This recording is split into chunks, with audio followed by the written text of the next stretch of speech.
Hello, my name is Bert. I'm okay, and welcome back to Gizzmas 2025, day 27, as we continue our adventures of the Bandcamp discography of King Gizzard and the Lizard Wizard. Today we'll be discussing the 24th album in their Bandcamp lineup, PetroDragonic Apocalypse, or Dawn of Eternal Night, an Annihilation of Planet Earth, and the beginning of Merciless Damnation. Nailed it! Released on the 16th of June 2023, this album either has 7 or 8 tracks, depending on the physical or digital version you're listening to. The digital version comes in at 48 minutes 41 seconds, and the physical version comes in at 63 minutes 3 seconds. The physical version includes Dawn of Eternal Night at the end, which makes it so much longer, but I'll only discuss that a little bit at the end. I'm mostly just going to talk about the digital version, because that's the version I've listened to the most.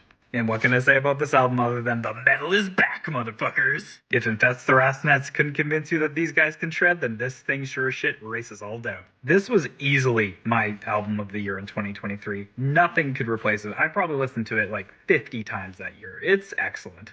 Every single song on this album fucking slaps. Oh, and you remember that anger I mentioned a few days ago? Yeah, it's here in spades. From the very first riff of Motor Spirit, you know exactly what you're in for with this album. And then those drums come absolutely piling into the mix, and the other guitars come wailing over the top. Holy fuck, it's so good. The vocals on this album, also huge improvement over Infest in the Rat's Nest. Not saying those were bad, these ones are just excellent. They include better shouted gang type vocals, they include the lower growling type vocals, and they also have the high-pitched falsetto singing on here, which is a huge Slayer callback and is awesome. The song Converge is easily the highlight for the vocals on the album for me. It has the falsettos and the growls together, which creates this amazing dichotomy over the story that's on this song, which is how the only survivors of this apocalypse are stuck on the International Space Station watching the entire planet burn.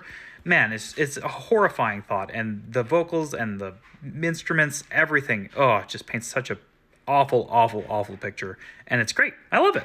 And speaking of lyrics, like I said, angry at how we're destroying the world actively and causing our own apocalypse, but also angry at the witches for creating a magic demon. Oh yeah, there's also magic on this album. You see, there's these witches, and these witches make this dragon, who they call the Gia monster, who isn't really a Gia monster, he's a dragon, and the dragon eats the witches, and then he burns the entire planet and causes the apocalypse. While he's destroying the Earth in fire, he also notices these astronauts previously mentioned on the ISS, and kills them too, thus finalizing the apocalypse. And the reason I say anger is because this feels like a parable for how humans are actively and knowingly destroying the Earth and doing nothing about it, and just continue destroying, no matter what.